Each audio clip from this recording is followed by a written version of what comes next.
எல்லோருக்கும் வணக்கம். நிதி ஒழுங்கு விதிகள் தொடர்பான இன்னும் ஒரு செயலமர்வில் சந்திக்கிறோம். கடந்த செயலமர்வில் கலந்துரையாடிய விடயத்தினுடைய தொடர்ச்சியாக, அதாவது நிதி ஒழுங்கு விதிகளினுடைய 2வது அத்தியாயம் அதனுடைய 3வது பிரிவாக இருக்கக்கூடிய நட்டங்களும் விட்டுவிடுதல்களும் என்பது தொடர்பாக நாங்கள் பேசிக் கொண்டிருக்கிறோம். நிதி ஒழுங்கு விதிகள் 101 தொடக்கம் 110 வரையிலான விடயங்களை நாங்கள் இந்த கலந்துரையாடல பேச வேண்டி இருக்க நட்டங்கள் தொடர்பாக. இதுல நிதி ஒழுங்கு விதிகள் தொடர்பாக படிக்கிற போது அடுத்து பெருந்தொகையான கேள்விகள் அப்படி மிகவும் செறிவாக, சாதாரண வார்த்தையில சொல்வதாக இருந்தால் சுளையாக கேள்விகள் இருக்கக்கூடிய ஒரு பகுதி இந்த நட்டங்கள் என்பது. இதுல முதலாவது விடயமாக நான் பிள்ளைகளுக்கு ஏற்கனவே சொல்லித்தந்த விடயங்களை ஒரு தடவை ஞாபகப்படுத்தி கொண்டு அதனுடைய தொடர்ச்சியாக போகலாம். நட்டத்திற்கான பொறுப்பு என்பது தொடர்பாக நாங்கள் பார்த்திருக்கிறோம். நட்டத்துக்கான பொறுப்பு என்றால் என்ன? இதை 2 விதமாக விளங்கப்படுத்தி நாங்கள். ஒன்று, ஒரு உத்தியோகத்தர் ஒரு விடயத்தை செய்து அதனாலே அரசாங்கத்துக்கு ஏற்படுகிற நட்டங்கள், இழப்புகள். இன்னொரு பகுதியாக ஒரு விடயத்தை சில அடிப்படைகளின் கீழ் செய்வித்து, அதிகாரம் இல்லாமல், முறைகேடாக, களவாக, உரிய விதிகளை பின்பற்றாமல் இப்படியாக செய்வித்து அதனாலே ஏற்படுகிற நட்டங்கள். அப்போ உரிய விதிகளை பின்பற்றாமல் செய்து ஏற்படுகிறவையும் செய்வித்து ஏற்படுகிறவையுமான நட்டங்களை அவர்தான் பொறுக்க வேணும் என்று பார்த்தினார்கள். 2வது, ஒருவருடைய கட்டுக்காப்பில வைப்பதற்காக வழங்கப்படுவதனை அவர் உரிய வகையில பெற்று அதனை கட்டுக்காப்பாக பேணி அதன் பொறுப்பிலிருந்து விடுபடும் கடப்பாடுடையவராக இருப்பார். அப்படியாக அவர் அதை செய்யாவிட்டால், அதை கேட்கிற போது கணக்கு காட்ட முடியாவிட்டால், அது தொலைந்தால், இழக்கப்பட்டால், சேதமடைந்தால் அவர்தான் அதை செலுத்த வேண்டும். மேலதிகமாக சொல்லியிருந்தோம், நிதி ஒழுங்கு விதிகள் அல்லது திணைக்கள விதிகள், தாபன விதிகள் போன்றவற்றை அவர் பின்பற்றாவிட்டால் அதனால அவர் மீது ஒழுக்காற்று நடவடிக்கை எடுக்க வேண்டிய விளைவுகள் தோற்றுவிக்கப்பட்டு விடும்.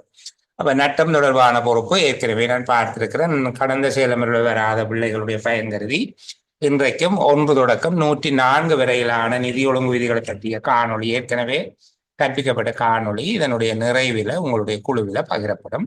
நீங்கள் அதை பார்த்துக் கொள்ளக்கூடியதாக இருக்கும். அடுத்ததாக 102வது நிதி ஒழுங்கு விதிகளின் கீழ் அரசாங்க உத்தியோகத்தர் ஒருவர் மீது அரசுக்கு ஏற்படுகின்ற இழப்புகள் அல்லது நிதி சார்ந்த குறைவுகள், நட்டங்கள் எவ்வாறான விடயங்கள் தொடர்பில் பொறுப்பிக்கப்படும் என்று பார்த்தோம். அதாவது நட்டங்கள் என்பதனுள் அடங்குபவை எவை என்று சொல்லி 6 விடயங்கள் நட்டங்கள் என்பதனுள் அடங்கும் என்பதை பற்றி நாங்கள் விளக்கம் அளித்திருக்கோம். இப்ப இது கேட்கிறது நிதி ஒழுங்கு விதி 102(1) கீழ் நட்டம் என்பதனுள் அடங்குபவை எவை அப்படின்னு கேட்பாங்க. இப்போ இந்த நிதி ஒழுங்கு விதி இலக்கங்கள் எல்லாவற்றையும் நீங்கள் பாடமாக்க வேணுமா என்று கேட்டால், தொடர்ச்சியாக படித்து கொண்டு வரைக்கும் அது பாடம் வந்தால் நல்லது. ஆனால் அதுக்காக அதையே பாடமாக்குறத ஒரு பணியாக செய்ய வேண்டாம்.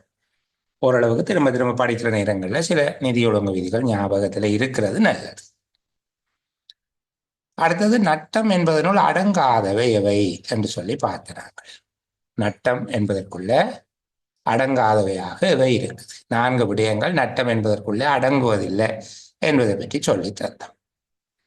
அடுத்த நிதி ஒழுங்கு விதி 103 அதனுடைய 1ஆம் பிரிவுக்கு போகிற போது, நட்டங்கள் ஏற்படுகிற போது எடுக்க வேண்டிய நடவடிக்கைகளின் சாராம்சம் அல்லது பொழிப்பு. இதை கேட்பாங்க. இப்ப இலங்கை நிர்வாக சேவை பரீட்சையாக இருந்தால் இப்படி அந்த கேள்வியை கேட்க போவது இல்லை. நிர்வாக சேவை பரீட்சை பொறுத்தவரையில் அவர்கள் ஒரு கதையை சொல்லிட்டு, அங்க ஒரு நட்டம் ஏற்படுகிற விதமாக ஒரு கதையை சொல்லிட்டு, இவ்வாறு அந்த சம்பவம் நிகழ்ந்த போது நீங்கள் எவ்விதமான நடவடிக்கைகளை மேற்கொள்வீர்கள் என்றுதான் கேட்பார்கள். இப்ப நாங்கள் படிக்கிற கோட்பாட்டு ரீதியான விடயங்களை அங்க பிரயோக ரீதியான விடயங்களாக பார்க்க வேண்டி இருக்கு. இப்போ இபி எக்ஸாமுக்கு எழுத போகிற பிள்ளைகளை பொறுத்தவரையில் அந்த பிரச்சனை வராது. அவர்களுக்கு நேரடியாக கேட்பார்கள், நட்டங்கள் ஏற்படும் போது எடுக்க வேண்டிய நடவடிக்கைகளின் சாராம்சம் என்ன என்று சொல்லி, பொழிப்பு என்ன என்று கேட்பார். ஆனால் நிர்வாக சேவை பரீட்சைக்கு தோற்றுபவர்கள் உயர்நிலை பரீட்சைகளுக்கு உங்களை தயார்படுத்துகிறவர்கள் நீங்கள் எப்படி படிக்க வேண்டும் என்றால் ஒரு கதையை சொல்லி போட்டு அங்க நட்டம் தான் ஏற்படும். அந்த நட்டம் என்கிற விடயத்தை ஏற்படுகிற நேரத்துல நீங்கள் என்ன நடவடிக்கைகள் எடுப்பீர்கள், அல்லது தங்களால் மேற்கொள்ளப்பட வேண்டிய இது தொடர்பில் தாங்கள் தான் அந்த திணைக்களத்தினுடைய அல்லது நிறுவனத்தினுடைய தலைவர் அல்லது அதனுடைய இரண்டாவது நிலை அதிகாரியாக உங்களை கற்பனை செய்ய சொல்லி அவர் சொல்லுவார். சொல்லிட்டு அடுத்த கேள்வியாக கேட்டார், நீங்கள் மேற்கொள்ளக்கூடிய கருமங்களின் சாராம்சத்தை தாருங்கோ, அதனுடைய சுருக்கம் அல்லது பொழிப்புகளை சொல்லுங்கோ. அப்ப அந்த கேள்வியில இருக்கிற வித்தியாசத்தை நீங்கள் புரிஞ்சு கொள்ள வேண்டும். இந்த கேள்வி என்ன சொல்றாங்க, சரிதானே? நட்டங்கள் ஏற்படுகிற போது எடுக்க வேண்டிய நடவடிக்கைகளின் பொழிப்பண்ணி நேரடியாக கேட்க மாட்டார்கள். இதை ஊகித்து உணர்ந்து விட எழுதக்கூடியதாக நீங்கள் கிரகித்துக் கொள்ள வேண்டுமா? இதைத்தான் அவர் கேட்கிறார், நேரடியாக கேட்க. அடுத்த விடயமாக நாங்கள் பார்த்தனாங்கள், இந்த நட்டங்கள் ஏற்படுகிற போது அது தொடர்பான விசாரணை மற்றும் பொறுப்புகளை நிலைப்படுத்தல். பொறுப்புகளை நிலைப்படுத்தல் என்றால் யார் மீது அந்த நட்டத்துக்கான பொறுப்பை சுமத்துவது என்பது தொடர்பில். இது நிதி ஒழுங்கு விதி 104 இருக்கக்கூடிய விடயங்கள், அதனுடைய பெருமானங்கள் எல்லாம் மாறுபட்டிருக்கிறது. பின்னர் 1/2020 இதனுடைய பெருமானம் மாற்றப்பட்டிருந்தது. இல்லை, 108 தான் மாற்றப்பட்டிருந்தது. 2/2024 சுற்றறிக்கையில, பொதுநிதி சுற்றறிக்கை 2/2024 சுற்றறிக்கையில இதனுடைய விவரங்கள் மாற்றப்பட்டிருக்கு, தொகை மாற்றப்பட்டிருக்கு. அதை பற்றி தெளிவாக நான் கடந்த செயலமர்வில் சொல்லி இருக்கிறேன், சரிதானே? அதை கவனமாக பார்த்து கொள்ள வேண்டும். இதுல இருக்கிறத 104 தயவு செய்து படிக்க வேண்டாம். 104 ஒரு அடிப்படையாக கொள்ளலாமே தவிர இதுல இருக்கக்கூடிய தொகைகள் மாறிட்டது. 108 இருக்கக்கூடிய தொகைகளும் மாறிட்டது. 108 நாங்கள் அந்த இடம் வருகிற நேரத்தில் நான் உங்களுக்கு சொல்லித்தரேன். இப்ப நாங்கள் அதை பற்றி குழப்பமடைய தேவையில்லை. 104 இது மாறி இருக்குது என்று சொல்லி பார்த்தேன். இப்ப இதுல இந்த விடயத்தை சொன்ன போது என்னிடம் பிள்ளைகள் சில பேர் கேட்ட கேள்வி, இந்த நட்டம் தொடர்பாக விசாரணை மேற்கொள்வதற்காக அமைக்கப்படுகின்ற குழுவில் எத்தனை பேர் இருக்க வேண்டும் என்று சொல்லி கேட்டிருக்கிறார். அது நட்டத்தினுடைய தன்மை சார்ந்ததாக இருக்கும். சில வேளைகளில் ஒரு தனி நபர் மூலமாகவும் விசாரணை நடத்தப்படலாம். பெரும்பாலும் நட்டம் தொடர்பான விசாரணைகள் 3 பேர் கொண்டதாக அமைக்கப்படும். இந்த குழுவில் பெரும்பாலும் 3 பேர் கொண்டதாக இருப்பார்கள். இத்தனை பேர் தான் இருக்க வேணும் என்று நியமமாக குறித்துரைக்கப்படவில்லை. 3-5 பேர் கொண்டதாக அது இருக்கலாம். பெரும்பாலும் ஒரு விசாரணை சபையின் நேர்முக பரீட்சை சபையும் 3 தொடக்கம் 5 அங்கத்தவர்களை கொண்டதாகவும், அதுல சிரேஷ்ட நிலையில் இருக்கக்கூடிய ஒரு பதவி நிலை உத்தியோகத்தர் அதனுடைய தலைவராகவும் இருக்கும் விதமாக அது அமைக்கப்படுவது பொதுவான வழக்கமாக இருக்குது. இப்போ இவ்வாறு விசாரணை செய்யப்பட்டு அது தொடர்பில் அறிக்கை சமர்ப்பிக்கப்பட வேண்டும். நட்டம் தொடர்பான அறிக்கை சமர்ப்பிக்க வேண்டும். இந்த நட்டம் தொடர்பான அறிக்கையை சாதாரணமாக ஒரு வார காலப்பகுதிக்குள் சமர்ப்பிக்க முடியாத வேளையில ஒரு இடைக்கால அறிக்கை அல்ல ஆரம்ப அறிக்கை ஒன்றை சமர்ப்பிக்க வேண்டும். அதன் தொடக்க அறிக்கை, ஆரம்ப அறிக்கை. சில வேளைகளில் அதை தெளிவாக கேட்கலாம், நட்டம் தொடர்பான ஆரம்ப அறிக்கை அல்லது நட்டம் தொடர்பான தொடக்க அறிக்கை, இப்படி கேட்கலாம், சரிதானே? அப்ப நீங்கள் இதுல 3 விடயங்களை எழுத வேணும். நட்டம் தொடர்பான ஆரம்ப அறிக்கை அல்ல நட்டம் தொடர்பான தொடக்க அறிக்கை என்பதை பற்றியதாக 3 விடயங்களை நீங்கள் எழுத வேண்டி இருக்கும். ஒன்று, நட்டம் ஏற்பட்ட திகதியிலிருந்து அல்லது நட்டம் ஏற்பட்டது கண்டறியப்பட்ட திகதியிலிருந்து 7 நாட்களுக்கு மேல் அது தொடர்பிலான முழுமையான அறிக்கையை சமர்ப்பிப்பதற்கு காலதாமதம் ஏற்படும் என்று எதிர்பார்க்கும் சந்தர்ப்பத்தில் நட்டம் தொடர்பான ஆரம்ப அறிக்கையை சமர்ப்பிப்பது பொருத்தமானதாக இருக்கும். இப்போ முழு அறிக்கை ஒன்றை செய்வதற்கு, முழு அறிக்கை ஒன்றை சமர்ப்பிப்பதற்கு 7 நாட்களுக்கு மேல் தாமதம் ஏற்படும் என்ற நிலைமை காணப்படுகின்ற போது, 7 நாட்களுக்கு மேல் தாமதம் ஏற்படலாம் என்ற நிலைமை காணப்படுகின்ற போது ஆரம்ப அறிக்கை அல்லது நட்டம் தொடர்பான தொடக்க அறிக்கை சமர்ப்பிக்கப்படுகிறது. இரண்டாவது எழுத வேணும். இது பொது 283, பொது 283 என்கிற படிவத்தில் சமர்ப்பிக்கப்பட வேண்டும். அது இதுல இல்லை, நாங்கள் அதை சேர்த்து வச்சுக்கொள்வோம். பொது 283 படிவத்தில் சமர்ப்பிக்கப்பட வேண்டும். மூன்றாவது, தொடக்க அறிக்கை இயலுமான எல்லா சந்தர்ப்பங்களிலும் தொடக்க அறிக்கை நட்டத்தின் தன்மையையும் அதன் அளவினையும், அதாவது நட்டம் ஏற்பட்ட பொருளினுடைய பெறுமதி அல்லது எண்ணிக்கை அல்லது ரெண்டும், நட்டத்துக்கு காரணமான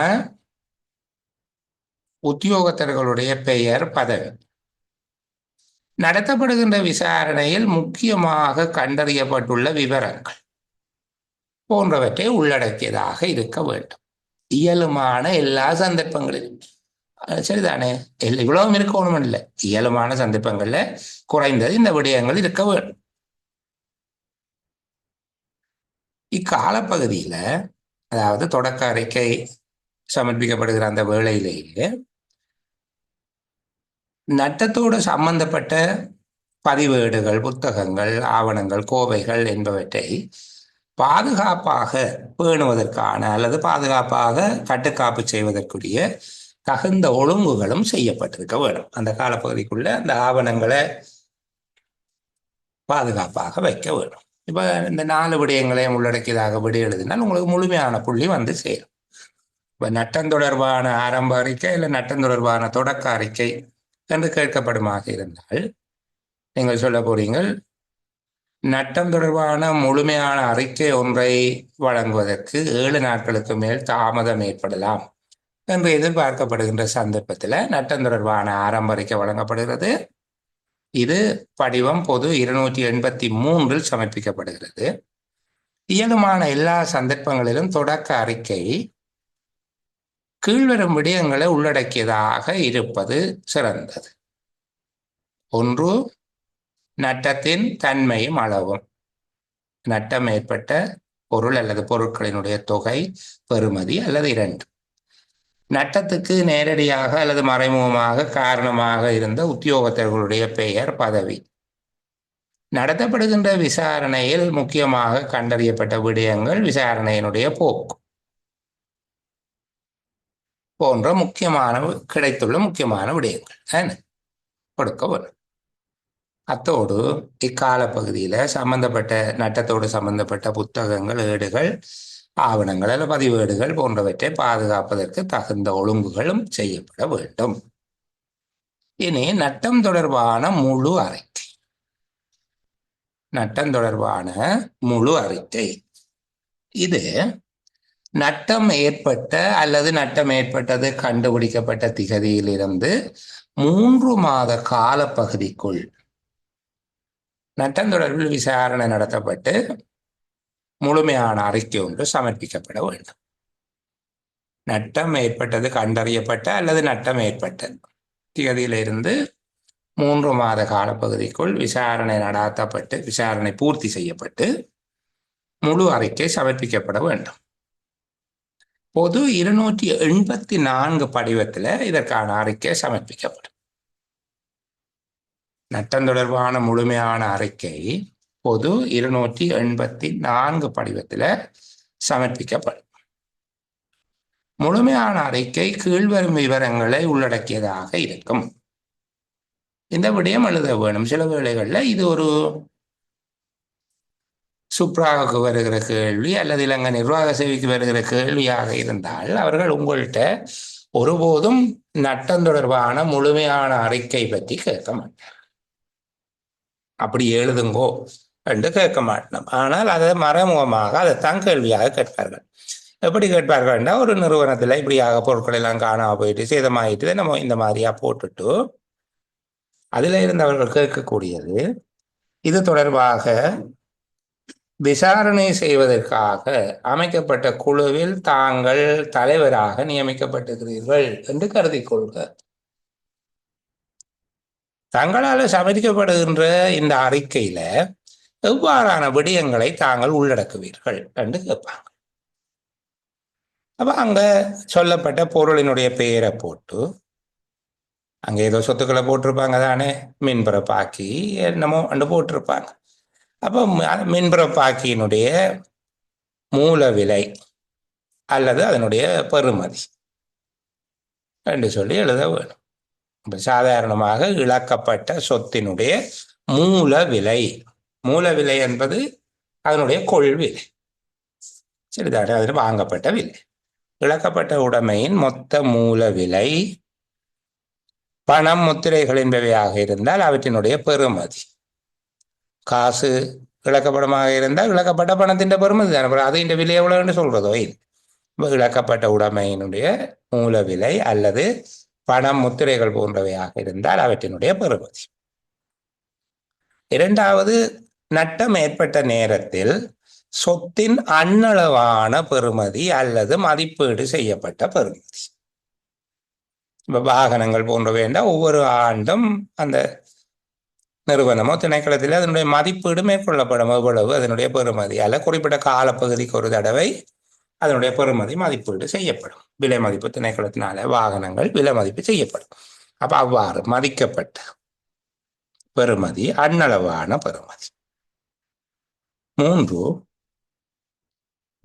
அந்த பொருளை பதிலீடு செய்வதற்கான செலவு அல்லது பழுது பார்ப்பதற்கான செலவு. சேதமடைந்திருந்தால் பழுது பார்ப்பதற்கான செலவு, முழுமையாக அது சேதமடைந்திருந்தால் காணாமல் போயிருந்தால் அதை பதிலீடு செய்வதற்கான செலவு, சரிதானே. இல்லாது போனால் நட்டம் ஏற்பட்டிருந்தால் பதிலீடு செய்வதற்கான செலவு வரும். சேதம் ஏற்பட்டிருந்தால் அதற்கு பழுது பார்ப்பதற்கான செலவு வரும். அப்போ பழுது பார்ப்பதற்கான செலவு அல்லது பதிலீடு செய்வதற்கான செலவு. அடுத்தது, இழக்கப்பட்ட பொருட்களை அவற்றினுடைய வகுதி, இனம், எண்ணிக்கை, பெறுமதி. வகுதி என்றது இப்போ அது என்ன கேட்டகரி, சரிதானே. அதாவது ஒவ்வொரு பொருளும் இருக்குந்தானே. உதிரி பாகங்கள் இருந்ததுன்னு சொல்லி சொன்னால் அந்த உதிரி பாகத்துக்கு பேர் இருக்கும், அதுக்கு அது கேட்டகரி, அதான் வகுதி என்று சொல்றோம். என்னென்ன, சரிதானே. வகுதி அதுல சிறியது, நடுத்தரமானது, பெரியது என்று சொல்லி எல்லாம் வகைப்படுத்தலாம். அதாவது இனங்கள் என்றது இப்போ ரோபின் அப்படி என்று சொல்லி இருக்குதானே ஒரு கம்பெனி. அவ என்ன இனத்தை சேர்ந்தது, பஜாஜ், கொண்டா, இந்த மாதிரி உதிரி பாகங்கள் வைக்கப்பட்டிருக்கக்கூடிய களஞ்சியம் என்றா பஜாஜ், கொண்டாவா, அந்த மாதிரியா அதனுடைய இனங்கள். வகுதிகள், இனங்கள், எண்ணிக்கை, ஒவ்வொன்றிலையும் எத்தனை பொருள், அதனுடைய பெறுமதி போன்ற விடயங்கள் அதில் எழுதப்பட்டிருக்கு. அதே நிதி ஒழுங்கு விதி 105(1) பிரகாரம் அதனுடைய பெறுமதி எழுத வேணும். அந்த 105(1) பிரகாரம் என்றா என்னென்று பிறகு உங்களுக்கு விளங்கும், சரிதானே. அப்போ அதனுடைய பெறுமதி. நட்டம் ஏற்பட்டமைக்கான காரணம், நட்டம் ஏற்பட்டதுக்கான காரணம் என்ன. அடுத்து, நட்டத்துக்கு நேரடியாக அல்லது மறைமுகமாக காரணமாக இருந்த உத்தியோகத்தர்களுடைய பெயர், பதவி. ஏற்பட்ட நட்டத்திற்கு களவு, கவனயீனம், தாமதம், தவிர்ப்பு அல்லது வேறு குற்றங்கள் சம்பந்தப்பட்டிருக்கிறதா என்கிற விவரம். களவு, கவனயீனம், தாமதம், தவிர்ப்பு போன்ற குற்றங்கள் இந்த நட்டத்துக்கு காரணமாக இருந்ததா என்பது. நட்டத்தை அறவிடுவது தொடர்பான ஒரு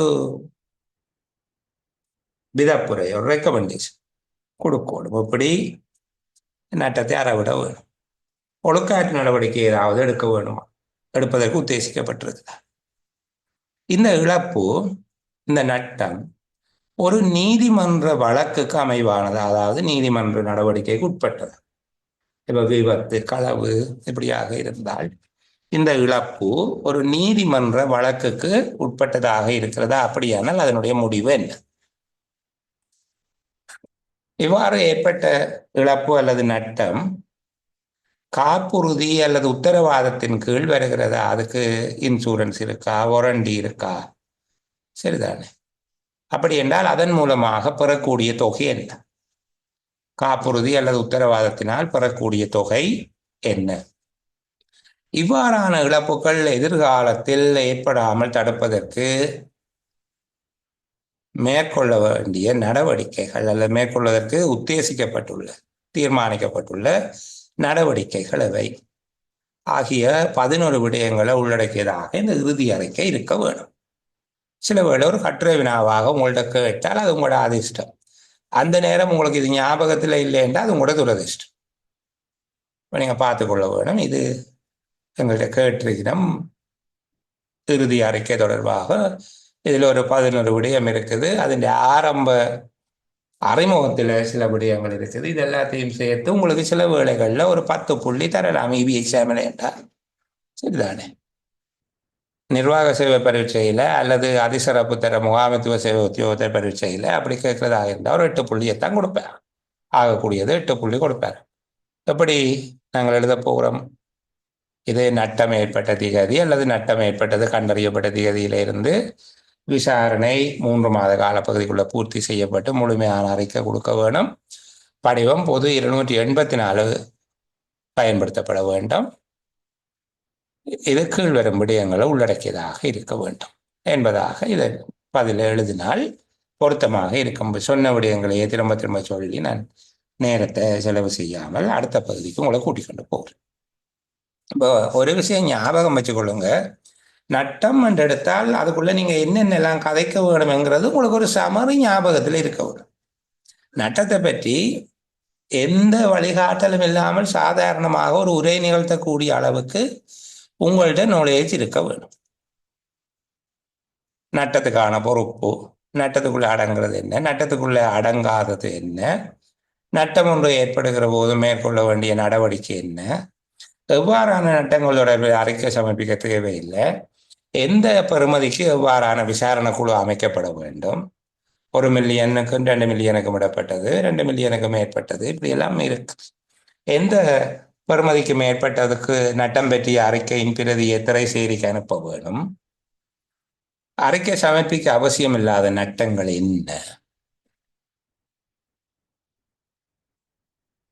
விசாரணை சபையினால சமர்ப்பிக்கப்படுகிற நட்டத்தினுடைய ஆரம்ப அறிக்கை என்றால் என்ன, அதனுடைய உள்ளீடாக நீங்க எதில் எழுத வேணும், நட்டத்தினுடைய இறுதி அறிக்கை பற்றி என்னென்ன விடயங்களை எழுத வேணும். இவ்வளவுதான் நாங்கள் இதுவரைக்கும் படிச்சிருக்கிறோம். இப்படி சொல்லவும் நினைக்கவும் தெரிஞ்சிருந்தால் எந்த ஒரு விடயத்தை நீங்கள் கேள்வியாக இதுக்குள்ள கேட்டால் உங்களுக்கு மகிழ்ச்சி, அப்படியே முழுமையான புள்ளியை எடுத்துக்கொள்ள இயலும். சரிதானே? சரி, அடுத்த விடயமாக நிதி ஒழுங்கு விதி 105. இந்த 105 ஒன்று இதுல என்ன சொல்றாங்கன்னா, ஒரு உத்தியோகத்தர் நட்டத்துக்கு காரணமாக இருக்கிறார் அல்லது உத்தியோகத்தர்கள் நட்டத்துக்கு காரணமாக இருக்கிறார். அப்படி இருக்கக்கூடிய உத்தியோகத்தர்கிட்ட இருந்து அவர் காரணமாக இருந்த நட்டத்தின் பெறுமதியை அறவீடு செய்ய வேணும் என்று சொல்லப்பட்டிருக்கு. அதான் நட்டத்துக்கான பொறுப்பு. நட்டத்துக்கு ஒரு உத்தியோகத்தர் காரணமாக இருப்பாராக இருந்த அரசாங்கத்துக்கு ஏற்பட்ட ஒரு நட்டத்துக்கு ஒரு இழப்பு, ஒரு குறைவு, இதற்கு உத்தியோகத்தர் ஒருவர் காரணமாக இருப்பார் எனில் அவரிடமிருந்து அந்த நட்டத்தை அறவீடு செய்ய வேண்டும் என்று சொல்லப்பட்டிருக்கு. அவருக்கு அறவீடு செய்ய வேண்டிய தொகை எவ்வாறு கணிக்கப்படுகிறது என்பதுதான் கேள்வி. சரிதானே? அப்ப இதுல நட்டத்தை அறவீடு செய்வதற்காக ஆகக்கூடியது எவ்வளவு அறவிடலாம் என்ற ஒரு கால்குலேஷன் இருக்கு. அந்த கணிப்பீடு எப்படி என்று தெரிஞ்சு கொள்வோம். நாங்கள் கண்டபாட்டுக்கு அறவீடு செய்யறது இல்லை. ஒரு நட்டம் ஏற்பட்டால் அந்த நட்டத்தினுடைய பெறுமதி அறவிட வேண்டிய தொகை, அதனுடைய அறவிட வேண்டிய உச்சத்தொகை அல்லது அறவிடக்கூடிய உச்சத்தொகை. அறவிட வேண்டிய என்கிற வார்த்தையை நான் திரும்ப எடுத்துக்கொள்வதன் அறவிடக்கூடியது, அதுக்கு மேல போயிடாது. அவ்வளவே அறவிடுவார்கள் என்று இல்லை, அறவிடக்கூடிய ஆகக்கூடிய பெறுமதி அதுதான். அப்ப அறவிடக்கூடிய உச்ச தொகை எவ்வாறு கணிக்கப்படுகிறது? இப்ப பாருங்க, முதலாவது பணம் அல்லது பணத்துக்கு சமமான ஆவணங்கள், சாதனங்கள். பணம் அல்லது பணத்துக்கு சமமான சாதனங்கள், காசு, காசோலைகள், வேதன கட்டளைகள் ஆகியவை அதனுடைய உண்மையான பெறுமதி தான் அளவிடவும். காசு, காசோலைகள், இந்த வேதன கட்டளைகள் ஆகியவை தொடர்பில் அதனுடைய உண்மையான நட்டம் எவ்வளவு இழக்கப்பட்டதோ அதனை நாங்கள் அளவீடு செய்ய வேண்டும். அடுத்தது முத்திரைகள், பயணச்சீட்டுக்கள், பிரவேச சீட்டுகள், அதாவது பணம் செலுத்தி பெற்றுக்கொள்ளுகிற. இப்போ முத்திரை என்றால் 50 ரூபா கொடுத்தால் 50 ரூபா முத்திரை பெற்றுக்கொள்ளலாம். பயணச்சீட்டு என்ன, ரயில்வேல பயணம் செய்யறதுக்கு ஒரு சின்ன செவ்வக வடிவமான துண்டு தருவார்கள். காசை கொடுத்தா அந்த துண்டை தருவார்கள். அது ஆக்களுடைய பேரெல்லாம் போட்டு தாரதில்லை, அதை யாரும் கொண்டு பயணிக்கலாம். அப்போ முத்திரைகள், பயணச்சீட்டுகள் போன்றவற்றினுடைய விடயத்தில் அதன் தோற்ற பெருமானம் அதில் இருக்கிற பெருமானம் அதில் எழுதப்பட்டிருக்கும் தானே, அதை முகப்பெருமதி என்று சொல்றது. அப்போ அறவிடக்கூடியது காசு துளைஞ்சால், காசோலை, காசு கட்டளை, வேதனை கட்டளைகள் போன்றவை இழக்கப்பட்டால் அதனுடைய உண்மையான பெருமதி. முத்திரைகள், பயணச்சீட்டுகள் இருந்தால் அதன் உண்மையான பெருமதி என்று சொல்லுகிறாது, அதில் எழுதப்பட்டிருக்கிற பெருமதி. சரிதானே, அது உண்மையில் எவ்வளவு பெருமதி இருக்க மாட்டா இல்லை, அதை ஆனால் அதில் எழுதி இருக்கிற பெருமதி தான் அதுக்கு அறவிடும். அடுத்தது அரசாங்க சொத்துக்கள். அரசாங்கத்துக்கு சொந்தமான சொத்துக்கள் இழக்கப்படுமாக இருந்தால் வேறொரு புது பொருளால பதிலீடு செய்யறதுக்கான செலவு. அரசாங்கத்தினுடைய சொத்துக்கள், உடைமைகள் முற்றாக இழக்கப்பட்டால் அதுக்கு புதுசாக ஒரு பொருளை வைக்க வேண்டி இருக்குதானே. அப்படி வாங்குற காசு அது மட்டும் இல்லை, சரிதானே, அதற்கான சுங்கத்தீர்வை வெளிநாட்டில இருந்து கொண்டு வர்றதுக்காக செலுத்தப்படுகிறது என்ன, கஸ்டம்ஸ் லெவி என்று சொல்வார்கள், சுங்கத்தீர்வு. அதுக்கான வரி, தீர்வை மற்றும் வரி, அத்தோடு பதிலீட்டு செலவின் 25%. அது வாங்குற விலையின் 25%. 1 மில்லியன் அதனுடைய விலை என்றால் 250,000 ரூபாய் மேலதிகமாக அறவிட வேண்டும். அதுக்கு கொடுக்கக்கூடிய சுங்கத்தீர்வை மற்றும் வரி என்பவையும் சேர்த்து கூட்டவார பெறுமதி. அப்போ ஒரு சொத்து இழக்கப்படுமாக இருந்தால், உதாரணத்துக்கு ஒரு மின்பிறப்பாக்கி உத்தியோகத்தருடைய கவனம், தவறு, தவிர்ப்பு, தாமதம் காரணமாக அவர் உரிய வகையில் அதை பராமரிக்காமை காரணமாக அது வெடிச்சு சிதறிட்டு, சரிதானே, முழுமையா எரிஞ்சு போச்சு. இப்போது அவரிடமிருந்து அறவிட வேண்டிய தொகை என்ன, அந்த மின்பிறப்பாக்கியினுடைய விலை, அதுக்கு செலுத்தப்படுகின்ற சுங்கத்தீர்வை, வரி, அதனுடைய விலையின் கால்பகுதி 25%. இவ்வளவையும் சேர்த்து கூட்டி வார பெறுமதி அவரிடம் அறவிட கூடிய உச்ச தொகை. அவ்வளவு தொகை அவர்கிட்ட இருந்து அறவிட. இது அரசாங்க சொத்து இழக்கப்பட்டால், அதாவது இல்லாமல் போனால், முற்றாக அழிந்தால், முற்றான நட்டம். முற்றான நட்டம் இல்லை, இது சேதம் வந்திருக்கண்டு வச்சுக் கொள்வோமே. அரசாங்க உடைமைகளுக்கு சேரும். அதை பழைய நிலைமைக்கு கொண்டு வருவதற்கு ஏற்படுகிற எல்லா செலவுகள், திருத்த செலவு, ஏற்றி இறக்கல் அல்லது இடைநேர் செலவுகள், என்ன பழுது பார்த்தல் செலவோட ஏற்றி இறக்கல் உட்பட இடைநேர் செலவுகள் அனைத்து, அதனை பழைய நிலைமைக்கு கொண்டு வருவதற்கு, சாதாரண நிலைமைக்கு கொண்டு வருவதற்கான அனைத்து செலவினங்களும், அதாவது பழுது பார்த்தல் செலவினங்களும் இடைநேர் செலவினங்களும்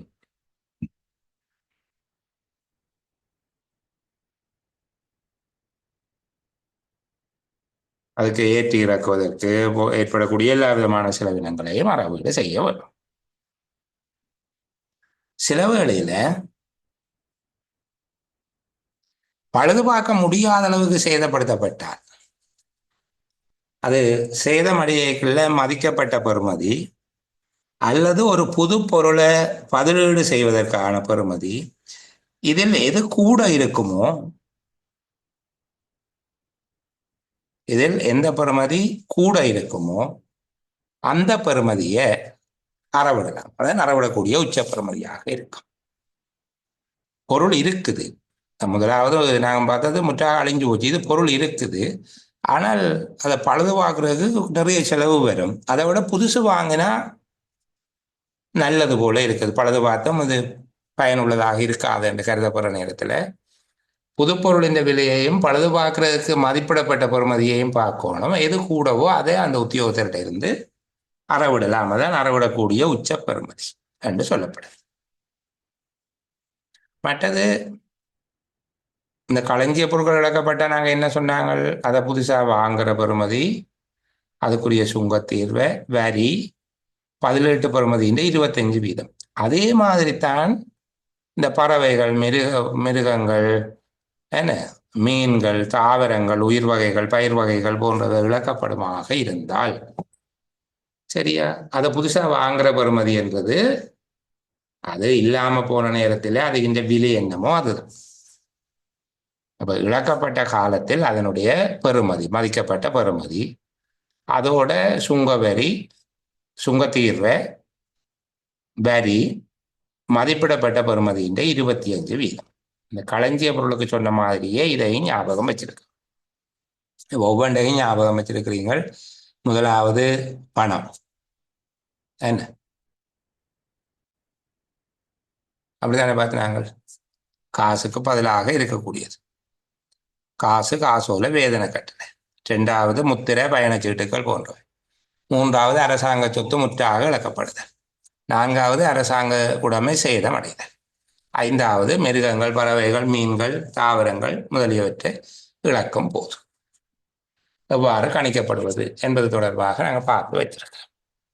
அப்போ இந்த 5ஐயும் தெரிஞ்சிருந்தால் சரி. அடியுதல் சேர் புத்தகங்கள் விடயத்தில் 343 சொல்லப்பட்டபடி என்று சொல்லப்பட்டிருக்குது. அவ்வளவும் சொன்னாக்கான 343 நாங்கள் படிக்கக்குள்ள அதை பற்றி பார்ப்போம். சரிதானே? அதை எளிமையாக சொல்லி போட்டு போகிறேன். அடியுதல் சேர் புத்தகங்கள் என்று சொல்லுகிறது இப்போ ரயில்வே வாரண்ட், ஃபியூவல் ஓர்டர், இந்த மாதிரியானது. அதாவது பணத்துக்கு பதிலாக செலுத்தப்படக்கூடிய ஆவணங்கள். அவை முறைகேடாக பயன்படுத்தப்பட இல்லை என்றால் உத்தியோகத்திட்ட இருந்து அறவீடு ஒன்றும் செய்ய தேவையில்லை. இல்லாவிட்டால் அதை கொடுக்கறதாலே ஆகக்கூடியது எவ்வளவு நட்டம் அரசாங்கத்துக்கு ஏற்படுமோ அந்த நட்டத்தை அறவிடலாம் என்று சொல்லியிருக்கு. 343 தனியாக பார்ப்பேன். நீங்கள் இவ்வளவு எழுதினா காணும். அடியுதல் சேர் புத்தகங்கள் விடயத்தில் நிதி ஒழுங்கு விதி 343 கூறப்பட்டது போல. அப்ப இந்த அறவிடுவதற்கான தொகை நிர்ணயிப்பவர் யார்? நட்டங்களை கையாளுவதற்கு அனுமதிக்கப்பட்ட உத்தியோகத்தர்.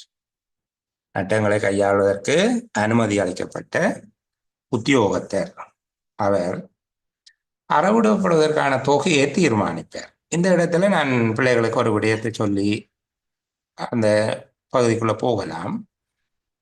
அறவிடக்கூடிய உச்ச தொகையும் அறவிடுவதற்கு தீர்மானிக்கிற தொகை அல்லது அறவிடுவதற்கு நிர்ணயிக்கிற தொகையும் சமனாக இருக்கும் என்று சொல்லி இல்லை. சரிதானே? அறவிடுவதற்கான உச்ச தொகை ஆகக்கூடிய அறவிடக்கூடிய தொகை, அறவிடுவதற்கு தீர்மானிக்கின்ற தொகை இரண்டுக்கும் இடையில வேறுபாடு இருக்கலாம். அது உத்தியோகத்தர்கள் மீது எவ்வகையிலான தவறு இருக்கிறது அல்லது தவறு இருக்கிறதா, தண்டனையை குறைக்கக்கூடிய சந்தர்ப்பங்கள் இருக்கிறதா, சரிதானே, போன்ற விடயங்களை அவதானித்து இறுதியாக அவர்களிடமிருந்து அறவிட வேண்டிய தொகையை தீர்மானித்து கட்டளை பிறப்பிக்கப்படும்.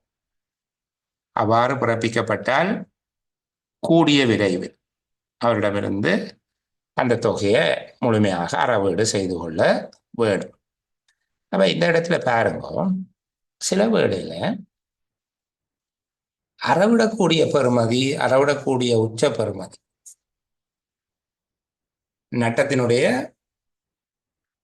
பெறுமதியாக 1 மில்லியன் ரூபாய் மதிப்பிடப்படுகிறது என்று வச்சுக்கொள்ளுங்களே.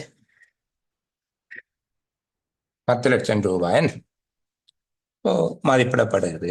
உத்தியோகத்தரிடமிருந்து அறவிட தீர்மானிக்கப்பட்ட தொகை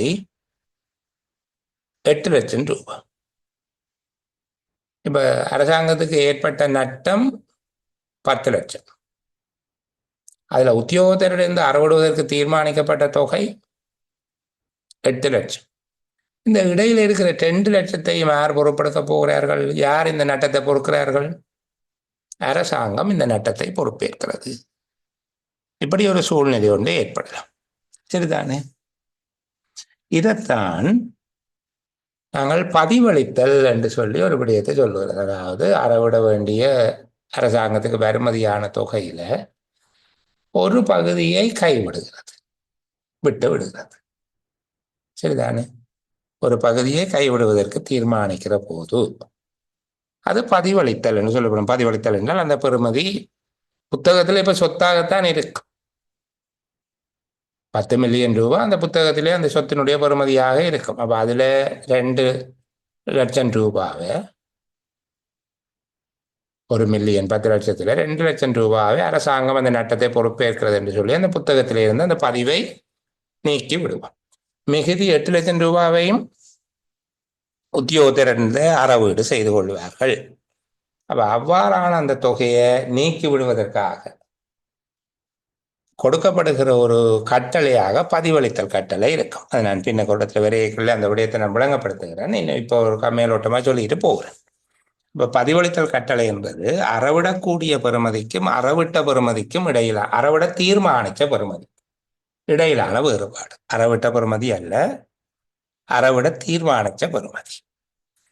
105(1) கீழ் அறவிடக்கூடிய உச்ச பெறுமதிக்கும் அறவிட தீர்மானிக்கப்பட்ட பெறுமதிக்கும் இடையிலான வேறுபாட்டினை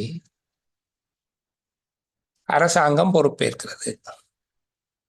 எனவும் அதனை பதிவேடுகளிலிருந்து நீக்கிவிடும்படியும் வழங்கப்படுகின்ற கட்டளையைத்தான் நாங்கள் பதிவளித்தல் கட்டளை என்று சொல்லுவோம். அதுதான் பதிவளித்தல் என்று சொல்லப்படும். சரிதானே? அரசாங்கத்தினால அல்ல நட்டம் தொடர்பாக அறவிடக்கூடிய உச்ச பெறுமதிக்கும் அறவிட தீர்மானிக்கப்பட்ட பெறுமதிக்கும் இடையிலான வேறுபாடு அரசாங்கத்தினால் அந்த நட்டம் பொறுப்பேற்கப்படுகிறது எனவும் அதனை பதிவேடுகளில் இருந்து நீக்கிவிடுமாறும் வழங்கப்படுகிற கட்டளை பதிவளித்தல் கட்டளை. இது நட்டங்களை கையாள்வதற்கு அதிகாரமுடைய உத்தியோகத்தினால விடுக்கப்படும். இப்ப திருப்பி இன்னொரு விடயம் பாருங்க. இந்த 8,00,000 ரூபாவை உத்தியோகத்தில இருந்து அறவிடுகிறார்கள், சில தவணைகளாக அறவிட்டு கொண்டிருக்கிறார்கள். அப்படி அறவீடு செய்கிற போது 7,00,000 ரூபாய் அறவிட்டாச்சுது, இடப்பெயர்வோ ஏதோ காரணங்கள் வந்து அந்த உத்தியோகத்தரிடமிருந்து மிகுதியாக அறவிட முடியவில்லை, அவர் இல்லாமலே போயிட்டார் என்று வச்சு கொள்வோமே. ஆளுங்க தெரியும், அவர் ஏதோ ஒரு நாட்டுக்கு தப்பி போயிட்டார், அகதியா போயிட்டார், இப்படியே வச்சுக்கொண்டு இந்த 1,00,000 ரூபாய் அறவிட தீர்மானிச்ச தொகை 8,00,000, அறவிட்ட தொகை 7,00,000. இது அறவிட தீர்மானிச்ச தொகைக்கும் அறவிட்ட தொகைக்கும் இடையிலான வேறுபாடு. அறவிட தீர்மானிக்கப்பட்ட தொகையில ஒரு பகுதியை அறவிட இயலாத போது, அறவிட தீர்மானிக்கப்பட்ட தொகையில் ஏதேனும் ஒரு பகுதியை அறவிட இயலாத போது அதனை அரசாங்கம் பொறுப்பேற்பதாகவும் பதிவேடுகளில் இருந்து நீக்கிவிடும்படியும் விடுக்கப்படுகிற ஆணை, நட்டங்களை கையாளும் அதிகாரமுடைய உத்தியோகத்தினால ஒரு கட்டளை பிறப்பிக்கப்பட்டால் அது விட்டு விடுதல் கட்டளை என்று அழைக்கப்படும். நட்டங்கள் தொடர்பில் விட்டு விடுதல் கட்டளை. இன்னும் ஒரு விட்டு விடுதல் இருக்குது, அது வேற. இது நட்டங்கள் தொடர்பான விட்டு விடுதல் கட்டளை. சாதாரணமான விட்டு விடுதல் என்பது பின்னுக்கு இருக்குது, அதை பற்றி நான் கதைக்க இல்லை. இந்த நட்டங்கள் தொடர்பில் பதிவளித்தலுக்கும் விட்டு விடுதலுக்கும் என்ன வேறுபாடு என்பதை புரிஞ்சு கொள்ள. பதிவளித்தல் என்கிறதுனுடைய கருத்து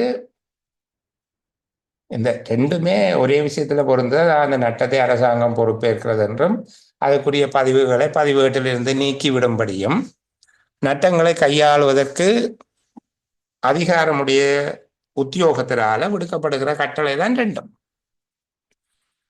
அந்த தொகையை, அந்த நட்டத்தை அரசாங்கம் பொறுப்பேற்கிறது என்றும் அதனை பதிவேடுகளில் இருந்து நீக்கிவிடும்படியும் நட்டங்களை கையாள்வதற்கு அதிகாரம் அளிக்கப்பட்ட உத்தியோகத்தினால விடுக்கப்படுகிற கட்டளைகளாக இந்த ரெண்டும் இருக்கும். ஆனால் முன்னுக்கு இருக்கிற பகுதியை சொல்லி நாங்கள் அதுக்கு பெயரை சொல்ல வேணும்.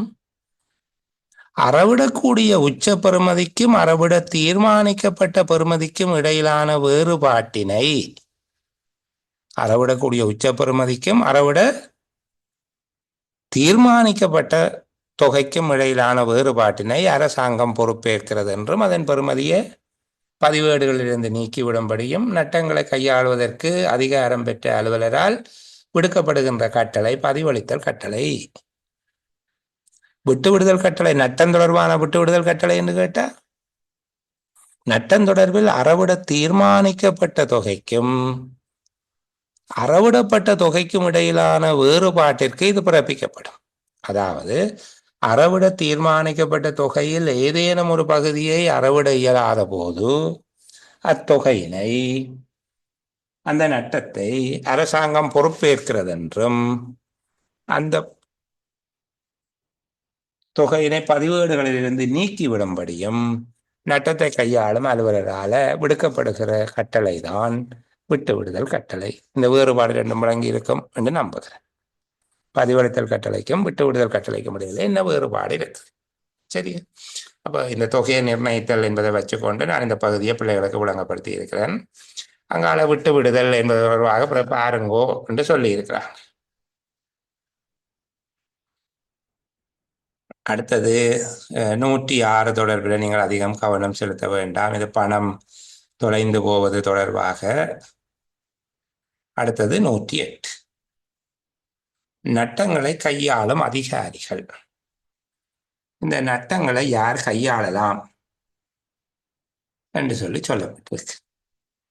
இது 2024 2ஆம் இலக்க பொது நிதி சுற்றறிக்கையினால மாற்றப்பட்டிருக்குது. அது ஏற்கனவே நாங்கள் இப்போ பார்த்து கொண்டிருக்கிறது நிதி ஒழுங்கு விதி 1992. அதற்கு பின்பாக 1/2020 சுற்றறிக்கையினால மீள அது திருத்தம் செய்யப்பட்டது. பின்னர் இதை நாங்கள் நிதி சுற்றறிக்கை 2/2024 பொது நிதி சுற்றறிக்கை பப்ளிக் ஃபினான்ஸ் டிபார்ட்மெண்டால வெளியிடப்பட்டது. பொது நிதி திணைக்களத்தினுடைய சுற்றறிக்கை 2/2024. இதனுடைய தமிழ் வடிவத்தை பெற்றுக்கொள்ள முடியவில்லை. இப்போ இதுல நட்டங்களை கையாளும் அதிகாரிகள் யார், யாருக்கு இந்த அதிகாரம் வழங்கப்பட்டிருக்கிறது என்பது தொடர்பாக சொல்லப்பட்டிருக்கு. சரிதானே? அப்ப இதை நான் பிள்ளைகளுக்கு முதல்ல காட்சிப்படுத்துகிறேன். எனக்கு தெரிஞ்ச வரையில தமிழ்ல சரியா சொல்றதுக்கு முயற்சி செய்கிறேன்.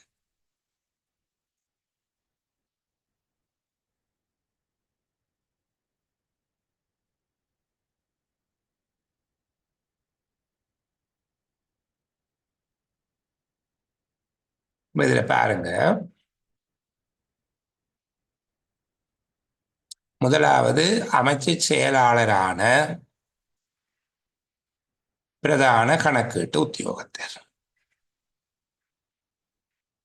அமைச்சினுடைய செயலாளரான பிரதான கணக்கீட்டு உத்தியோகத்தர். பிரதான கணக்கீட்டு உத்தியோகத்தர்களை 2 விதமாக சொல்லப்பட்டிருக்குது.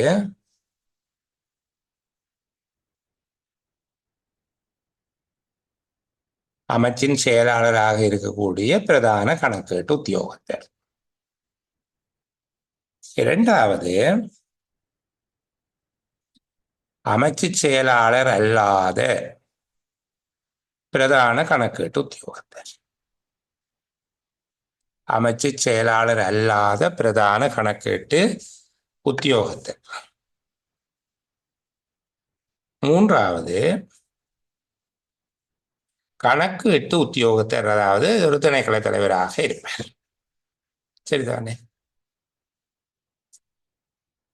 3வது கணக்கீட்டு உத்தியோகத்தர். அப்ப நட்டங்களை கையாளுகிற உத்தியோகத்தர்கள் யார் அப்படின்னு சொல்லி கேட்கப்பட்டால் நீங்க கீழே இருந்து மேலே வரைக்கும் பார்க்க வேணும். இந்த இவர்களுக்கு ஒரு எல்லை ஒன்று இருக்குது. கணக்கீட்டு உத்தியோகத்தர் முதலாவது நாங்கள் இங்கே இருந்து வருகிற போது கணக்கீட்டு உத்தியோகத்தர். அடுத்தது அமைச்சு செயலாளர் அல்லாத பிரதான கணக்கீட்டு உத்தியோகத்தர். அமைச்சு செயலாளர் அல்ல. அமைச்சு செயலாளர் அல்லாத பிரதான கணக்கேட்டு உத்தியோகத்தர். அடுத்தது சொல்லப்பட்டிருக்கக்கூடியது அமைச்சு செயலாளர் ஒருவரான பிரதான கணக்கேட்டு உத்தியோகத்தர். அமைச்சு செயலாளரான பிரதான கணக்கேட்டு உத்தியோகத்தர் ஆகிய 3 பேரும் இந்த நட்டங்களை கையாளுகிற அலுவலர்கள் என்று சொல்லப்படுகிறார்.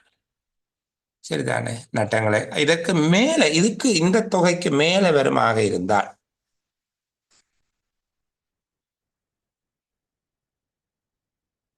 இந்த தொகைக்கு மேல வருமாக இருந்தால் அது திரைசேரியினுடைய பொது நிதி திணைக்களத்தினால கையாளப்படும். இதுல இவர்களுக்கு ஒரு எல்லை சொல்லப்பட்டிருக்கும். அந்த எல்லைக்கு மேல இருந்தால் இந்த மாற்றங்களை பிள்ளைகளுக்கு காட்டுறதுக்காக 1/2020 என்கிற அந்த சுற்றறிக்கையையும் திறந்த பின்பாக அதை உங்களுக்கு காட்டிட்டு இதில் அந்த எல்லைகள் மாற்றம் செய்யப்பட்டிருப்பது தொடர்பாகத்தான் சொல்லப்பட்டிருக்கு. அந்த எல்லைகள் எவ்வாறு மாற்றம் செய்யப்பட்டிருக்கிறது என்பதை பற்றி பேசுகிறார்கள். இப்போ உங்களுக்கு அதை பார்க்கறது வசதியாக இருக்கும். அதை பார்க்குற நேரத்தில் இன்னும் ஒரு தெளிவு கிடைக்கும். 1/2020 காட்டப்பட்டிருக்கக்கூடியது. அப்ப பாருங்க, அமைச்சின் செயலாளராக இருக்கக்கூடிய பிரதான கணக்கீட்டு உத்தியோகத்தர் என்று சொல்லப்பட்டிருக்கு. அமைச்சின் செயலாளரான பிரதான கணக்கீட்டு உத்தியோகத்திற்கு இதுல காட்டப்பட்டிருக்கக்கூடிய எல்லைகள் 5 மில்லியன் ரூபாய் என்று காட்டப்பட்டிருக்கு தானே. 5 மில்லியன் ரூபாய் என்று காட்டப்பட்டிருக்கக்கூடிய தொகை 7 மில்லியன் ரூபாவாக மாற்றப்பட்டிருக்கு. 2 மில்லியன் ரூபாய் என்று காட்டப்பட்டிருக்கிற தொகை 3 மில்லியன் ரூபாவாக மாற்றப்பட்டிருக்குது. அப்போ அவ்வளவையும் பார்த்து கொண்டா சரி. சரியா? எப்படி பார்க்குறீங்க? இதுல 5 மில்லியன் ரூபாய் என்று சொல்லி இருக்கிறது. இப்போது அந்த எல்லை 7 மில்லியன் ரூபாவாக மாற்றப்பட்டிருக்கு. 5 மில்லியன் ரூபாவை நீங்க 7 மில்லியன் ரூபான்னு கருதி கொள்ள வேணும். மற்றும்படி இதுல மாற்றம் இல்லை. சரிதான். அதே போல இந்த 2 மில்லியன் ரூபாய் இருக்கிறது 3 மில்லியன் ரூபாவாக மாற்றப்பட்டிருக்கு.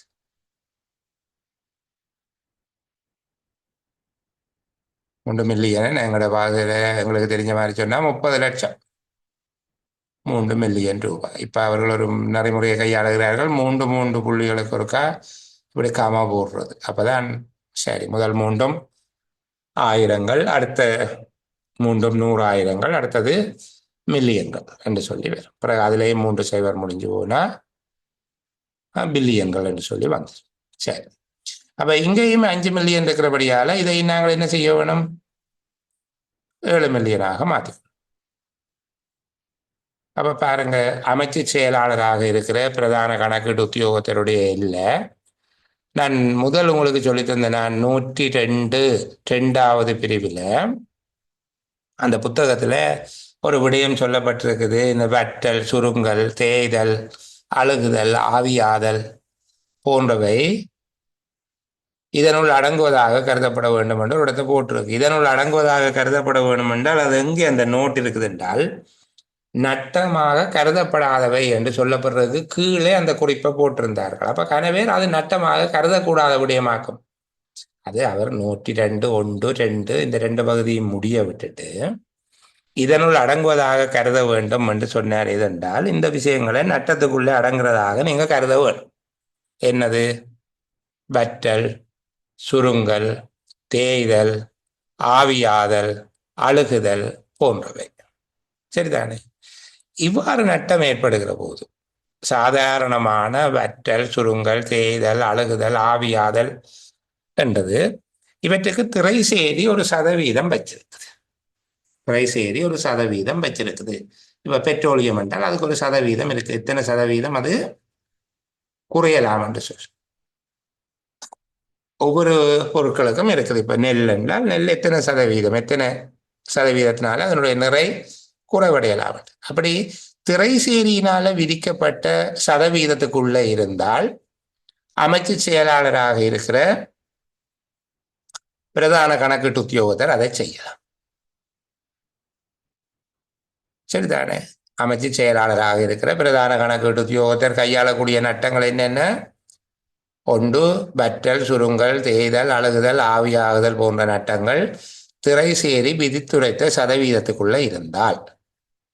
அடுத்தது, கடல் ஆகாயம் சம்பந்தமான இழப்புகள், வியாபாரிகள், கப்பல்காரர்கள், கப்பல் கம்பெனி முகாமையாளர்கள், பொருட்களை இறக்குகின்ற கம்பெனிகள் ஆகியவற்றின் அவர்கள் ஒப்பந்தம் அல்லது உடன்படிக்கையை மீறுவதனால ஒரு நட்டம் ஏற்படுமாக இருந்தால் 7 மில்லியன் ரூபாவுக்கு மேற்படாத நட்டங்களை அமைச்சின் செயலாளரான பிரதான கணக்கீட்டு உத்தியோகத்தர் கையாளலாம். இப்போ ஒரு கேள்வி, 7 மில்லியன் ரூபாவை விஞ்சும் நட்டங்கள் திரை செய்தி கையாளும். அது எங்களுக்கு புரிஞ்சு கொண்டா சரி. அப்ப இந்த எல்லை வரைக்கும் தான் இவர்கள்ட்ட இருக்குது. 7 மில்லியன் ரூபாவுக்கு மேற்பட்ட நட்டங்களாக இருந்தால் அது திரை செய்தினால கையாளப்படும். அடுத்தது, 105 ஒன்றின் பிரகாரம் பெறுமதி 3 மில்லியன் ரூபாவை விஞ்சாத நட்டங்கள். 105 ஒன்றின் பிரகாரம் என்றா என்ன? அறவிடக்கூடிய உச்ச பெறுமதி என்று படித்தோம். என்ன? காசு, காசோலைகள், முத்திரைகள், பிரியாண சீட்டுகள், அரசாங்கத்தினுடைய சொத்துக்கள் முழுமையாக இழக்கப்படுதல். அடுத்தது, அரசாங்க சொத்துக்கள் சேதமடைதல், பயிர் வகைகள், உயிர் வகைகள், தாவரங்கள், விலங்குகள், மீன்கள் போன்றவை இழக்கப்படுதல். இந்த 5க்கு 5 கால்குலேஷன் படித்தோம். அறவிடக்கூடிய உச்ச பெறுமதி அதான் 105 ஒன்றின் பிரகாரம். 105 ஒன்றின் பிரகாரம் 3 மில்லியன் ரூபாவை விஞ்சாத நட்டங்கள் அமைச்சு செயலாளரால் கையாளப்படும். மோசடியோ அல்லது நிலவுகின்ற முறைமையில் குறைபாடுகளோ இல்லாமல் ஒரு நட்டம் ஏற்பட்டிருந்தார்.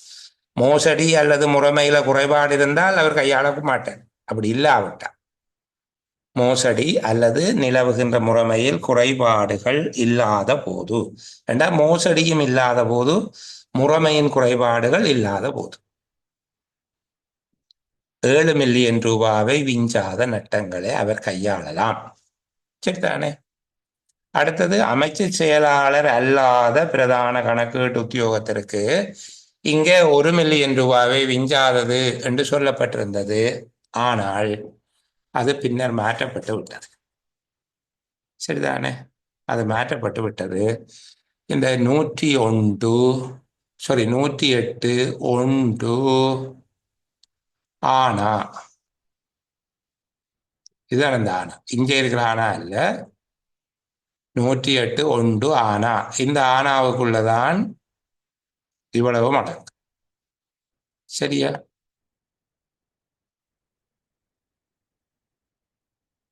நூற்றி எட்டு ஒன்று ஆனா என்பதில் காட்டப்பட்டிருக்கிற விடயங்கள் இப்போது அமைச்சு செயலாளர் அல்லாத பிரதான கணக்கீட்டு உத்தியோகத்திற்கும் அது பொருந்தும். அமைச்சு செயலாளர் அல்லாத பிரதான கணக்கீட்டு உத்தியோகத்திற்கும் பொருத்தப்பட்டிருக்கு. அந்த எல்லைகள் பொருத்தமாக இருந்திருக்கு. அடுத்தது பாருங்க, கணக்கீட்டு உத்தியோகத்தர். சரிதானே? கணக்கீட்டு உத்தியோகத்தருக்கு இருக்கிற பெறுமதிகள் மாற்றம் செய்யப்பட்டிருக்குது. கணக்கீட்டு உத்தியோகத்தர் என்றால் திணைக்கள தலைவர். இதனுடைய பெறுமதியை நாங்கள் 1/2020 சொல்லப்பட்ட பெறுமதியில இருந்து மாற்றுவோம். அதுல என்ன சொல்லப்பட்டிருக்கா, கணக்கீட்டு உத்தியோகத்தருக்கு அறிக்கை சமர்ப்பிக்க தேவையில்லாத நட்டங்கள்.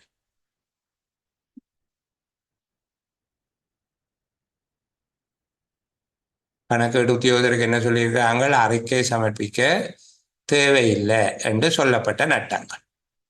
104(2) என்னென்ன நட்டங்களுக்கு அறிக்கை சமர்ப்பிக்க தேவையில்லை என்று சொல்லி நாங்க பார்த்தோம். 25,000 ரூபாய், 15,000 ரூபாய் எல்லைகள் சொல்லப்பட்டு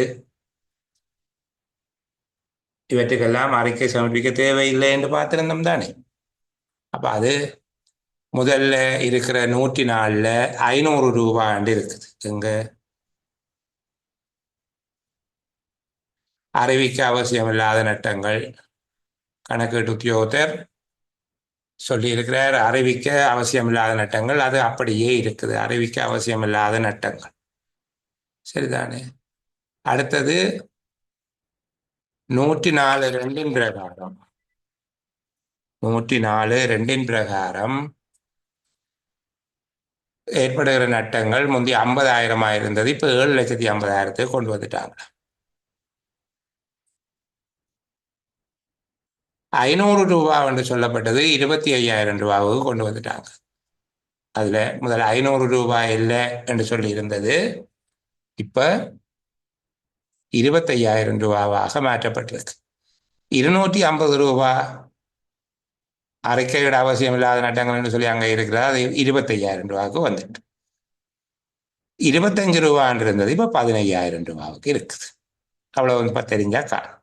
சரிதானே? இப்போ இவ்வளவு நட்டங்களும் அவர் கையாளக்கூடிய நட்டங்களாக இருக்கும். நட்டங்களை கையாளக்கூடிய உத்தியோகத்தர்கள் என்று சொல்லி கேட்கப்பட்டால் இந்த விடயங்களை பார்த்து கொண்டா சரி. அப்ப இந்த நட்டங்கள் தொடர்பாக நான் ஏற்கனவே பிள்ளைகளுக்கு சொல்லி தந்திருக்கிறேன்.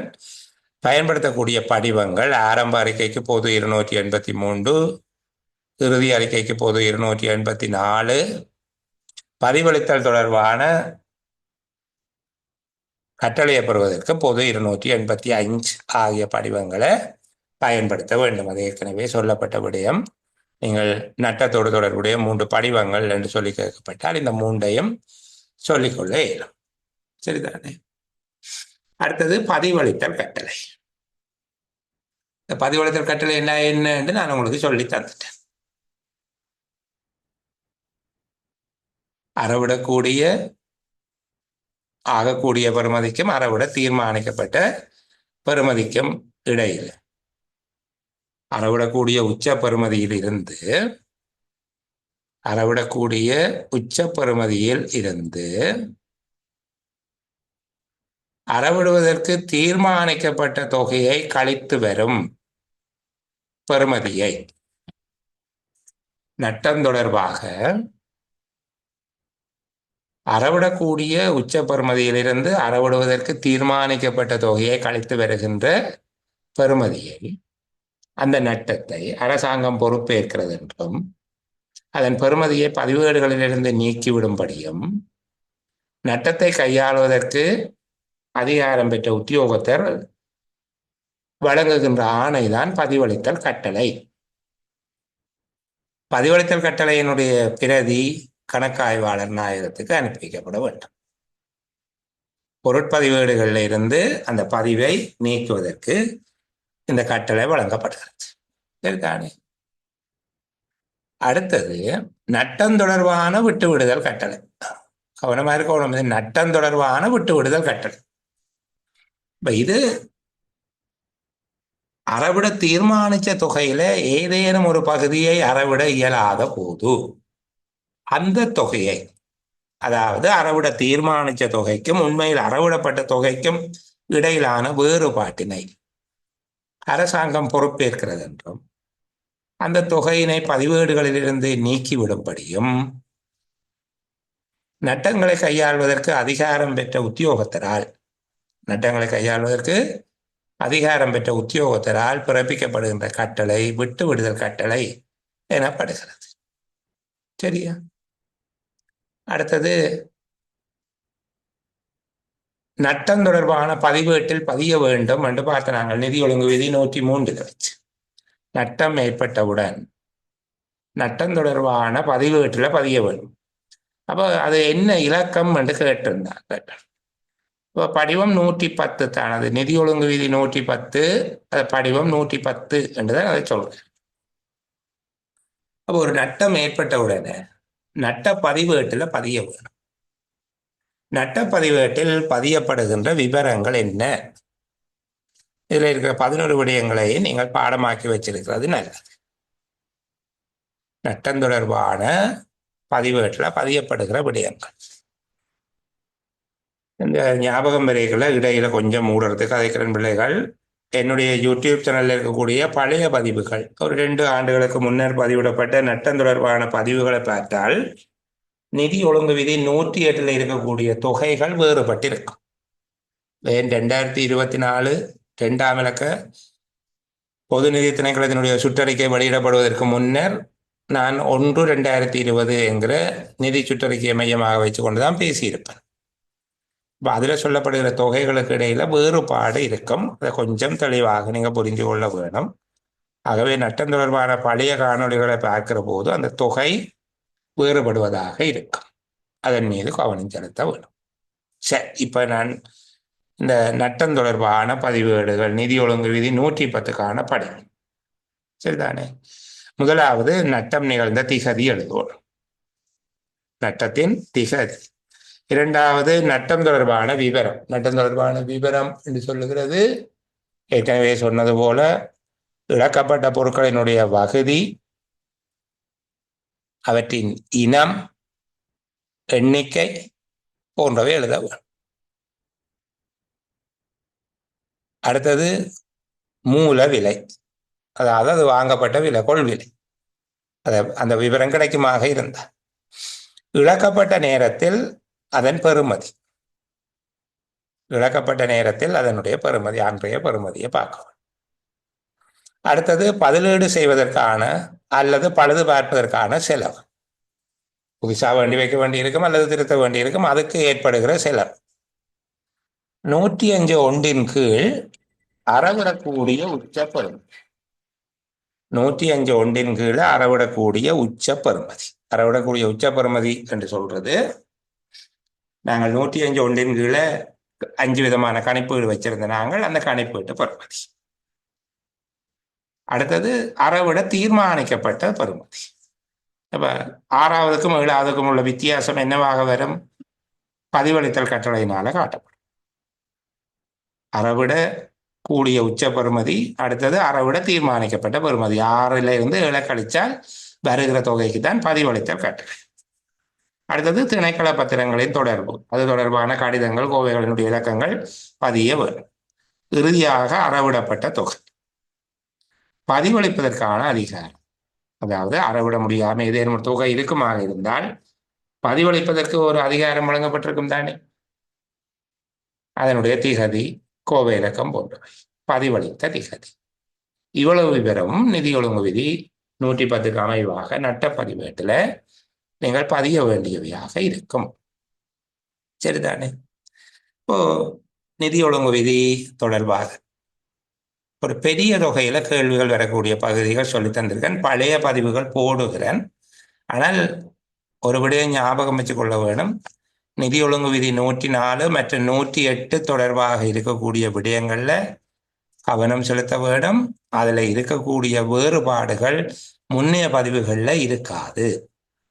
விளக்கத்துக்காக நீங்கள் எங்கேயாவது அதை படித்தாலும் அதுல தெளிவாக இருக்க வேணும்.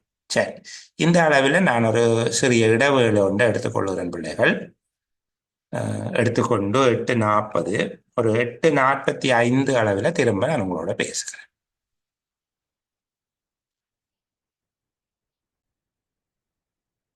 சரி, அப்ப நாங்கள் தொடர்ந்து பேசுவோம். இப்ப கவனிங்க பிள்ளைகள், நட்டங்களில் இருந்து ஏற்படுகிற விட்டு விடுதல்களை பற்றி நாங்கள் கதைச்சிட்டோம். நிதி ஒழுங்கு விதி 102 நட்டங்கள் என்று சொல்லி வரையறை செய்யப்படுபவற்றில் இருந்து ஏற்படுகிற விட்டு விடுதல்கள். அந்த விட்டு விடுதல் எப்படி என்று பார்த்து, நாங்கள் அறவிட தீர்மானித்த தொகைக்கும் அறவிட்ட தொகைக்கும் இடையில ஒரு வேறுபாடு காணப்படுமாக இருந்தால் அந்த தொகையை அரசாங்கம் பொறுப்பேற்கிறது, அந்த நட்டத்தை அரசாங்கம் பொறுப்பேற்கிறதுன்னு சொல்லியும் அதனை பதிவேடுகளில் இருந்து நீக்கிவிட சொல்லியும் விடுகிற ஒரு கட்டளை என்று சொல்லி பார்த்தினாங்க. அவ்வாறு நட்டங்கள்ல இருந்து ஏற்படுபவை தவிர்ந்து விட்டு விடுதல்களும் இருக்குது. சரிதானே. அப்போ நட்டங்களில் இருந்து ஏற்படுவன அல்லாத விட்டு விடுதல்கள், நட்டங்களில் இருந்து ஏற்படுவன அல்லாத விட்டு விடுதல்கள் அது என்னன்னு கேட்டால் அதுக்கு வேற வரவில்லை. அரசாங்கத்துக்கு வருமதியான ஒரு தொகையை கைவிடுதல் அல்லது பதிவேடுகளில் இருந்து நீக்குதல், அதான் அழித்தல் என்பது பதிவேடுகளில் இருந்து நீக்குதல், விட்டு விடுதல் என சொல்லப்படும். நிதி ஒழுங்கு விதி 102 குறிப்பிடப்படும் நட்டங்களில் இருந்து எழுகின்ற விட்டு விடுதல்கள் அல்ல இவை. அப்போ உங்களுக்கு விளங்கோடும் விட்டு விடுதல்ங்கிறது ரெண்டு வகை. ஒன்று நட்டங்கள்ல இருந்து எழுபவை, அது நாங்கள் 109 கதைச்சிட்டோம். பதிவளித்தல் கட்டளை, விட்டு விடுதல் கட்டளை. இது நட்டம் தொடர்பான பதிவளித்தல் கட்டளையும் விட்டு விடுதல் கட்டளை, அல்லது நட்டம் தொடர்பான பதிவளித்தலும் விட்டு விடுதல். இங்க கதைக்கிறது நட்டங்கள் தவிர வேறு விதமான விட்டு விடுதல். நிதி ஒழுங்கு விதி 102 வரையறுக்கப்பட்ட நட்டங்கள் என்பவற்றில் இருந்து ஏற்படுவன அல்லாத விட்டு விடுதல். அது என்ன? நட்டம் தவிர்ந்த வேறு வழிமுறைகளில் ஏற்படுகிற விட்டு விடுதல்கள். அரசாங்கத்துக்கு வருமதியான ஒரு தொகையை கைவிடுவது அல்லது பதிவு நீக்கம் செய்வது, அதை அளித்தல் என்றே போடலாம், விட்டு விடுதல் எனப்படும். இவ்வாறான விட்டு விடுதல்கள், அதாவது 102 நிதி ஒழுங்கு விதி 102 வரையறுக்கப்பட்ட நட்டங்களிலிருந்து வருவன அல்லாத விட்டு விடுதல்களை இரண்டு விதமாக சொல்லலாம். அதாவது அரசாங்கத்தினுடைய அரசிறை என்ன, அல்லது அரசாங்கத்துக்கு வருமதி. அரசிறை என்றால் வரி, வரி நிலுவைகள் போன்றவை. அரசிறை அல்லது அரசாங்கத்துக்கு செலுத்த வேண்டிய ஒரு தொகையை விடுவதுதான் இங்க விட்டு விடுதல். இதை ரெண்டு விதமாக பிரிக்கலாம். ஒன்று நியதி சட்ட முறையான விட்டு விடுதல்கள், இரண்டாவது பிற விட்டு விடுதல்கள்.